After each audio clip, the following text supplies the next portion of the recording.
dipersembahkan oleh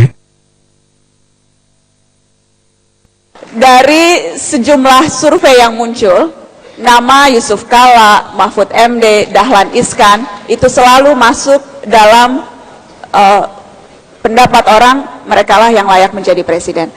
Yang terakhir survei LSI, survei opinion leader, namanya berurutan paling tinggi 3 orang di depan saya ini. Apakah artinya ya Pak Yusuf, mumpung lagi pulang kampung di Makassar, mumpung ini yang disiarkan di televisi, mau langsung deklarasi Capres 2014? Silakan Pak Yusuf, kita tepuk tangan dulu, kasih semangat.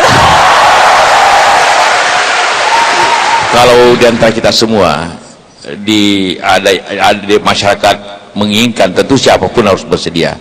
Saya, Pak Mahfud, Dahlan, pasti semua harus berkewajiban apabila dibutuhkan untuk memperbaiki negara itu. Bukan jabatan itu. Kalau jabatan itu apa sih, gajinya presiden cuma 60 juta begitu. Di mana-mana sedikit di demo, tapi niatnya yang harus kita pegang. Sama dengan Pak Mahfud Saban, kan jauh lebih gampang kemana-mana kalau kita kenal sekarang ini. Tapi keinginan untuk mengabdi itu masih tersimpankah di hati Pak? Keinginan untuk mengabdi sebagai orang nomor 1? Ya, pertama kesulitannya begini. Karena kita tahu keadaan negara, kita tahu caranya, kita tahu solusinya, cuma tidak punya kesempatan gitu. Jadi berarti mau itu yang paling tidak enak sebenarnya. Kalau jadi gemas, rasanya gemas ya, Pak? Gemas begitu. Gemas. Kenapa tidak diambil keputusan ini? Kenapa begini?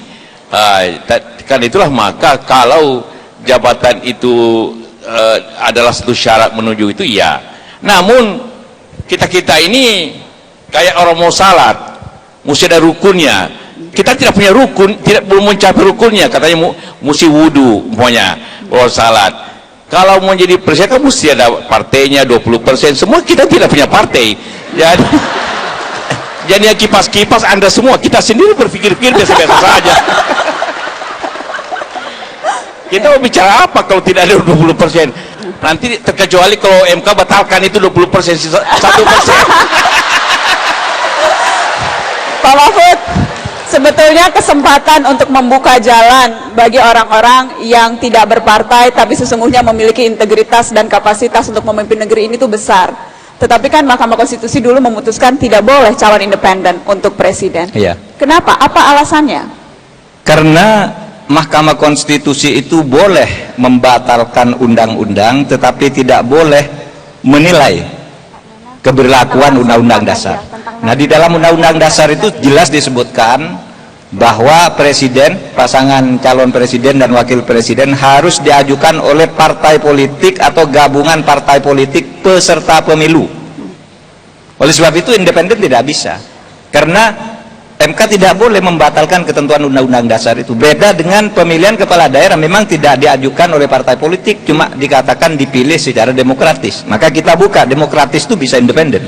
Nah, itu sebabnya lalu kita tetap mempertahankan atau mengikuti ketentuan undang-undang dasar itu, bahwa tetap harus lewat partai politik. Cuma ada celah sebenarnya kalau DPR mau mengatur. Ada celah, karena ya? Di situ tidak ada threshold. Dikatakan partai politik peserta pemilu. Itu kan yang dikatakan oleh undang-undang dasar. Nah, threshold itu kemudian diatur oleh DPR. Nah, thresholdnya itu yang bisa didiskusikan sebenarnya. Bisa di 1% kan Pak Yusuf Kalla? Bisa. Kalau kecil juga. Tapi yang melamar Pak Mahfud kan juga udah ada beberapa partai melamar Mahfud MD.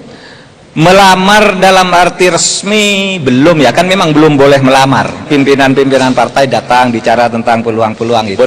Berteriak juga banyak kan? Iya, berteriak di koran kan? Iya, berteriak di koran banyak gitu. Itu sudah, tapi semua itu kan belum resmi, dan itu orang nawarkan itu, Mbak, nawarkan itu kepada banyak orang. Misalnya partai ini datang ke saya, Bapak besoknya datang ke Pak Yusuf Kalla juga, Bacang Dede juga, sama. Itu orang jualan gitu. Nah, kalau yang seperti itu tuh belum resmi lah. Tapi nanti kan tentu itu akan membuat jelas. GR sedikit Pak. Oh iya, merasa GR kadangkala, tetapi tetap dalam koridor tahu diri gitu. Ini Beda antara percaya diri dan tahu diri itu beda. Oh, Saya termasuk orang yang tahu diri, bukan percaya diri dulu. Belum sampai. bisa. Oh, Mairama bisa. Apalagi Pak Dahlan. Romai Rama saja bisa berani, masa Dahlan Iskan tidak berani? Pak Dahlan? Kalah sama Romai Rama? Saya sekali lagi tentu seperti Pak Yusuf Kalla tadi sering gemes bahwa Indonesia ini seharusnya bisa jauh lebih maju. Anda tahu nggak, Najwa, mengapa ban belakang itu lebih cepat gundul?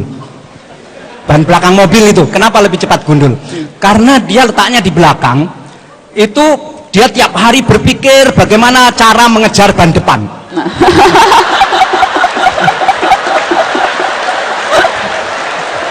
Dan tidak pernah terkejar. Karena itu kita nggak mau Indonesia jadi ban belakang, harus jadi ban depan. Ya. Gitu.